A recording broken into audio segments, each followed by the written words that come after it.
Have you ever heard of the Leviathan, the mythical sea monster in the history of religion and legendary tales? Today, we are going to explore this mysterious creature, and there's so much to uncover. Is it truly a monster, or just a symbol of God's power? And how did Leviathan become a common term for giant sea creatures, like whales? Let's start with a simple question. What comes to your mind when you hear the word Leviathan? Keep watching as we delve into all of this.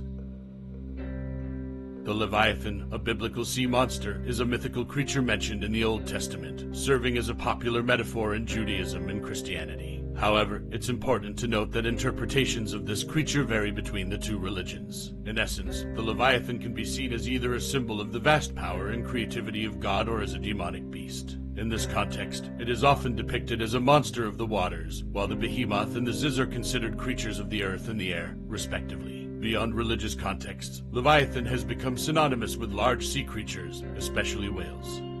The term Leviathan is derived from the ancient Hebrew name Leviathan or Leviathan, which means twisted or coiled. When the Old Testament was translated into Greek, it was interpreted as the word dragon. In modern Hebrew, it simply means whale. Descriptions of the Leviathan vary across different cultures. Generally, it is described as a massive sea creature. Some liken its appearance to that of a whale, featuring a thick, cylindrical body and fins. In other depictions, it resembles a dragon-like creature with scaly armor, sharp claws, rows of razor teeth, the ability to breathe fire, and a more serpentine body.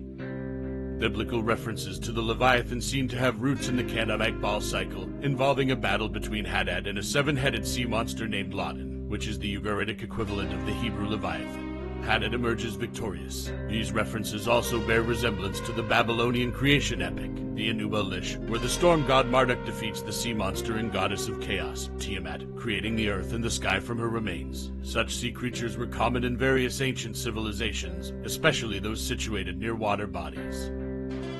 In the Book of Job, Behemoth and Leviathan are listed alongside mundane animals like goats, eagles, and hawks. Some scholars speculate that Behemoth and Leviathan might represent ordinary creatures. The Nile crocodile is a commonly proposed candidate for the Leviathan. Some even consider the Leviathan to be an exaggerated account of a whale, though the presence of whales in warm regions like the Near East during ancient times is debated. During the golden age of sea exploration, European sailors often envisioned Leviathan as a colossal sea serpent or whale-like creature capable of creating whirlpools and devouring entire ships. Leviathan is sometimes interpreted as a representation of the sea itself, with Behemoth and Ziz symbolizing the land and the air, respectively. Others view Leviathan as a metaphor for marauders who once terrorized the kingdom of Israel, while some connect it to myths from neighboring cultures, like the story of Tiamat.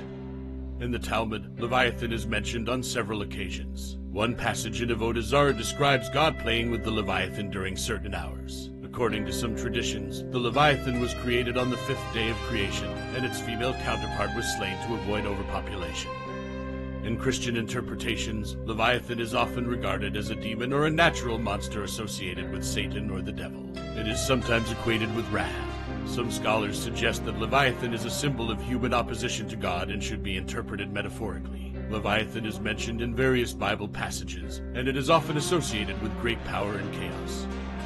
Leviathan is a significant theme in literature. Thomas Hobbes's influential work, Leviathan, explores the concept of a social contract and the creation of an ideal state. In Paradise Lost, John Milton uses the term Leviathan to describe Satan's size and power.